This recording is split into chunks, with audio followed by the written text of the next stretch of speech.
I surprised myself by actually having to watch Treehouse of Horror 2 twice in a row. I actually watched this earlier in the day, and I decided to watch it, to be honest, just before bed, actually.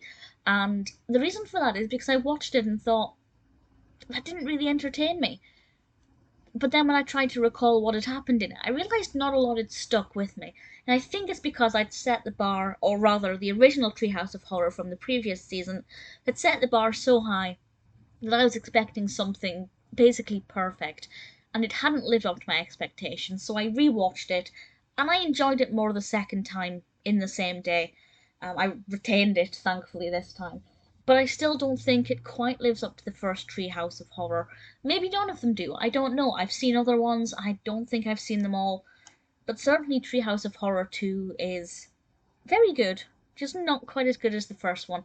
This is, of course, the 7th episode of the 3rd season of The Simpsons, directed by Jim Reardon, and this originally aired on the 20th of November 1992. And as with the previous one, this starts off with Marge saying that you shouldn't have let your children stay up to watch the last one, but you did, and we advise that you put your children to bed again for this one. And honestly, I don't think it's as scary. I mean, I wouldn't say the first one was scary, but I would say it was mind-boggling, and it really burrowed into the brain. This one, not so much, but I do think that this one's got a really nice setup compared to the previous one. The other one, they were telling stories in a treehouse. I liked it, nothing wrong with it.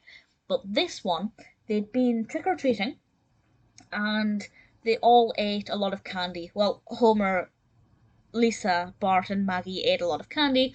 Marge said, "You're going to have nightmares."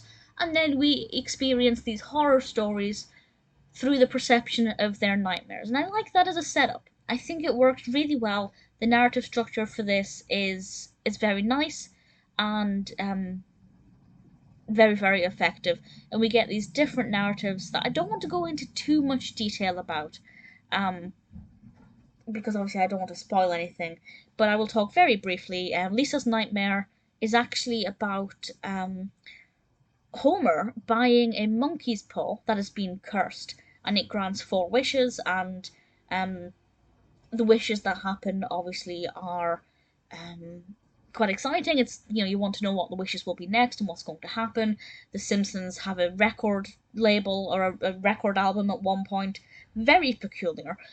But I really like that episode because I do genuinely find the concept of a severed monkey's paw or monkey's hand to be quite scary. So that one I liked, but it didn't really feel like it should have been Lisa's dream. It should have probably been Homer's dream, particularly as it kind of evolves and what we learn more from this dream. But Homer does have a separate dream, which is the last one. I'll talk about that in a moment. But the middle dream is Bart. And Bart's dream starts out... Well, Bart's dream is very different, actually. Bart's dream's a lot more positive and a lot more upbeat from his perspective, but the reactions of his family are certainly very interesting, and it is kind of like a dream world for Bart until it unravels. And again, I won't spoil it, but I will say that Bart's was definitely a very different look at horror and what can cause fear.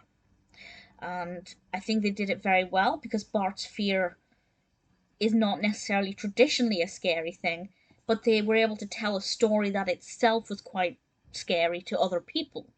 And I think they handled that very well. The third one, all I'll say is it involves Homer and Mr. Burns. A really terrible scene. I mean, I shouldn't laugh, it's not funny. But it's where, how do I say this without spoiling it? It's the scene where Mr. Burns and Smithers are in the graveyard and Mr. Burns asks, "What was that noise?" or "Who said that?" or something like that. And what he does immediately after that. It's not funny, I shouldn't laugh, but it was funny. It was very funny. And that's the thing about this, even though I don't think it's quite as atmospheric or quite as memorable as the first Treehouse of Horror. Also, of course, it's just occurred to me they've kept the name Treehouse of Horror even though they're no longer in the treehouse. Not something I'm bothered about. I kind of like that these have a kind of a sequential name to them. And I forgot what I was saying.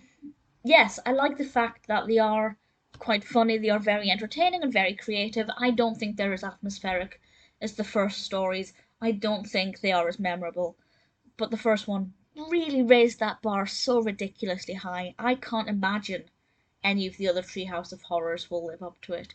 Maybe I'm wrong. Maybe one day when I watch ones that I haven't seen, I will change my mind. I will freely and readily admit that. But at the moment, Treehouse of Horror 1, still my favourite. This second one, still pretty great. Very creative, very funny, little bit creepy. Still worth watching.